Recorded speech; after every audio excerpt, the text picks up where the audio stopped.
Okay. My name is Jane Baker Patton, and I was executive director here at Peace House for 13 years. And I moved to Utah in 2004 and started looking for a job.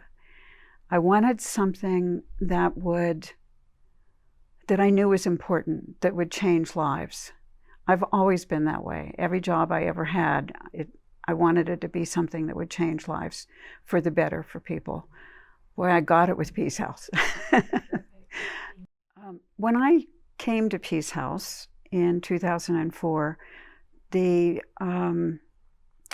way that people looked at what survivors needed was very, very different. They thought that you put them into a safe, what they considered safe, secure place, kept them for a very short period of time, and then sent them on their way.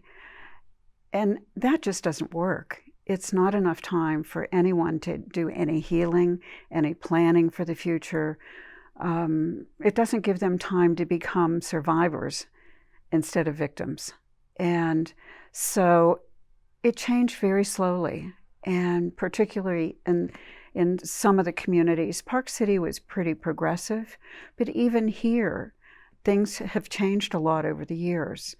Back then, it was like this little shelter that we had that had 5 bedrooms and 3 bathrooms was good enough. Good enough is not good enough. They and our community deserve better. And so I really had to look at the past and learn from what they did, but also look to the future of how can that change? How can we change the way our community looks at the people that need our help? How can we have them understand that wraparound services are needed, that their children deserve better? If we don't help the children understand that violence is not right, that's not how you get what you want, if we can't change their experience being within a family, then generationally it's just going to continue. And so it was a long process, but the staff and the board were really committed to make those changes within the community, to do educational programs, both for children and for adults, so that we change the whole climate of what is provided to victims of domestic violence, abuse, and sexual assault, and therefore make a whole change of what we do. So one of the things that I think of when I think of Peace House, and over the years that I've been here, that has just been really impactful on how I feel about this community and this organization and what is possible, was the involvement of so many people as we started to look what our future could be. Anywhere from volunteers to board members, to the construction company, to the architects, to the city council, county council, churches. I could go on and on and on. It was like hundreds of people coming together to support not just this organization, but the new concept of what this organization can do, and a new realization of how complex the issue of domestic violence is, and that we need to continue to address it according to what the community members need.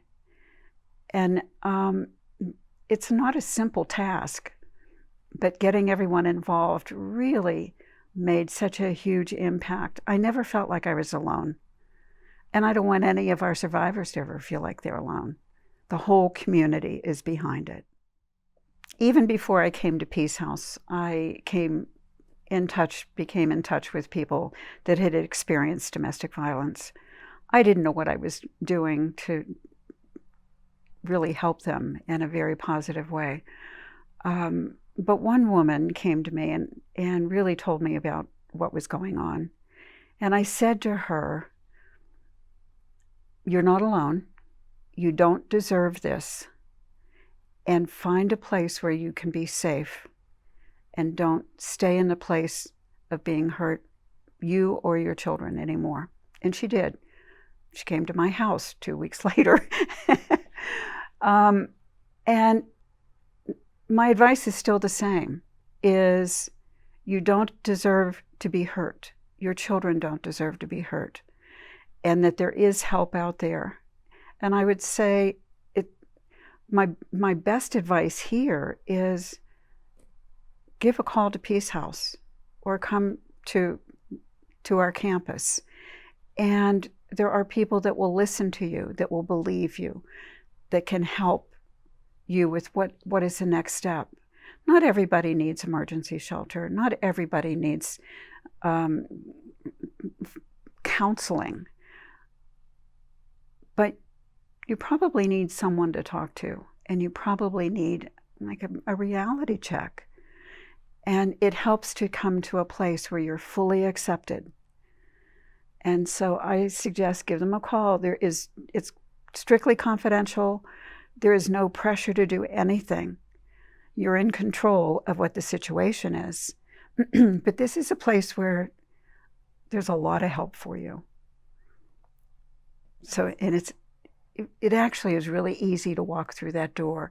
That was what we all wanted as we made the plans for this new facility, is the ease of coming here and being accepted and cared for. For me, the most important word is hope, because I think that that's what, from day one, the founders and the staff and the boards have all tried to do, is provide hope. When you have a loss of hope, it doesn't give you much to work with. But if you can keep hope to the front and open your eyes and ears and let your heart do the work, changes can come about.